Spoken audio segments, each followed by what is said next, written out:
Trading the bank for Marvin Harrison Jr., the Buffalo Bills could very well do it. Brandon Beane, we need a wide receiver, and I know there are a lot of great wide receivers coming out in this year's NFL draft. Hope you guys saw my previous videos on the Reese Senior Bowl. I mean, you got guys like Christian McCaffrey's younger brother coming out in this year's draft. So many guys, so many highlights that I had in my previous videos. Make sure you check that out. But in this video, I want to talk about the Buffalo Bills potentially trading the bank, trading the house, potentially packaging it with players on this team and first-round picks and maybe 2025, 2026 to get Marvin Harrison Jr., the best wide receiver coming out in an awfully long time. I would say that he's the best wide receiver coming out in probably the past 10 years. And, you know, you really look at everything that he would present here for Bills Mafia.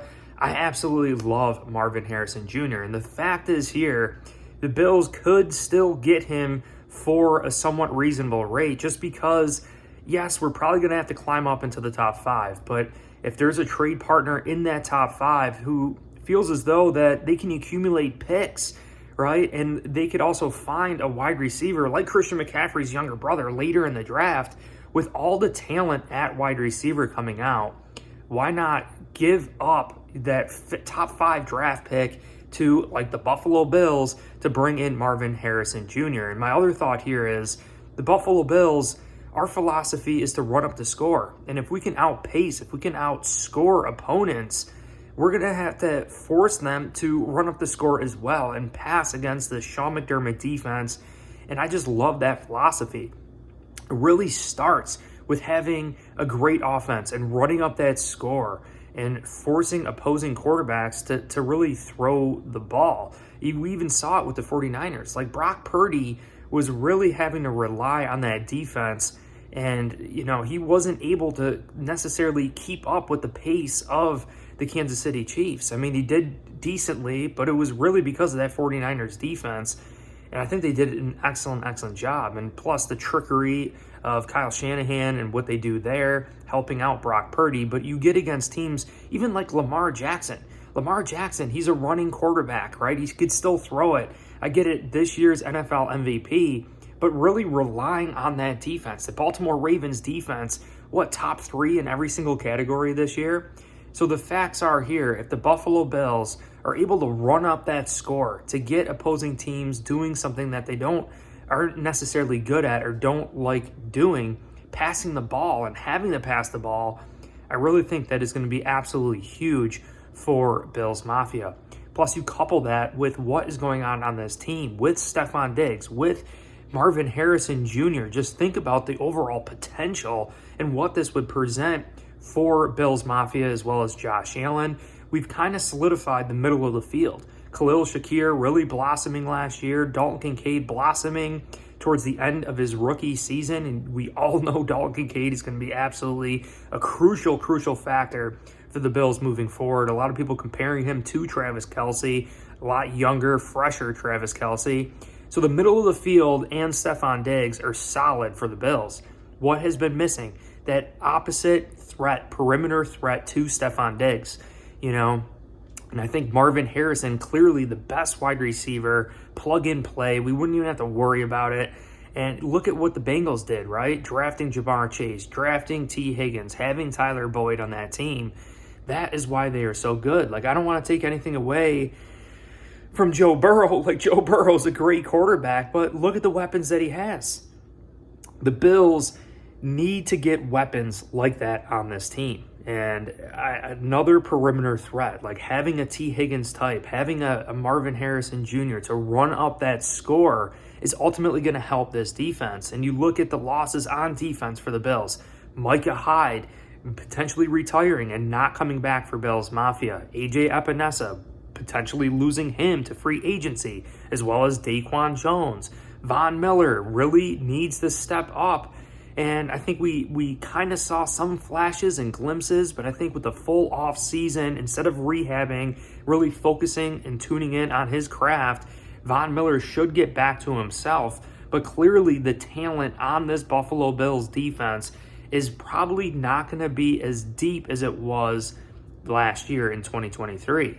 So how do you supplement that with a prolific offense, with scoring more points, more explosive plays, dominating, being able to keep up and outpace even Patrick Mahomes and Joe Burrow and everyone else in the AFC? I really love what the Buffalo Bills could ultimately do here. And I love the change on defense with Sean McDermott. Now, Bobby Babbage has been promoted to defensive coordinator, and we saw him be defensive coordinator in the preseason last year at the start of 2023.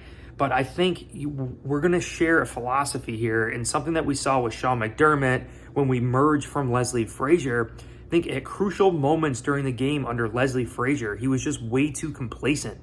He didn't blitz. When our backs were up against the wall, he played soft coverage. And yes, I'm sure Sean McDermott was trying to instill some sort of aggressiveness under Leslie Frazier, but having the trust, we've heard Sean McDermott say, like, he trusts his coordinators. Leslie Frazier has a ton more experience in the NFL than Sean McDermott. So I think Sean McDermott was really relying and trusting on Leslie Frazier during those crucial moments of the game. And you could preach it all week and you could talk about it all week, but when that moment comes, you have to go down swinging. And I just think Leslie Frazier just didn't have the guts to do it. But last year with Sean McDermott calling plays, it is a debate whether Sean McDermott's going to be calling plays the upcoming season or Bobby Babbage. But I think Bobby Babbage is going to share that philosophy and go down swinging. You know, that Jim Johnson philosophy going all the way back to the Philadelphia Eagles, that coaching tree of where Andy Reid and Sean McDermott and Spags, the defensive coordinator for the Chiefs, came from. We saw that with Spags in the Super Bowl and all throughout the playoffs and this season. A top-notch defense, being a relentless team in blitzing, coming up with different blitz packages. So what I'm trying to say is that our coach is a defensive-minded coach. We have the coaching to make this defense great without a lot of talent. What needs help is this offense. Yes, Joe Brady did an excellent job, but what needs help is more talent on offense versus talent on defense. I think we kind of are going to be allocating things a little bit differently, understanding this and knowing that Sean McDermott is a defensive-minded coach and that we should be allocating more resources to the offense to help out Josh Allen. So just an intriguing sight here. Like, should we trade the bank for Marvin Harrison Jr. and just solidify ourselves with clearly the best wide receiver coming out in this year's NFL draft, to pair him with Stephon Diggs and Joe Brady?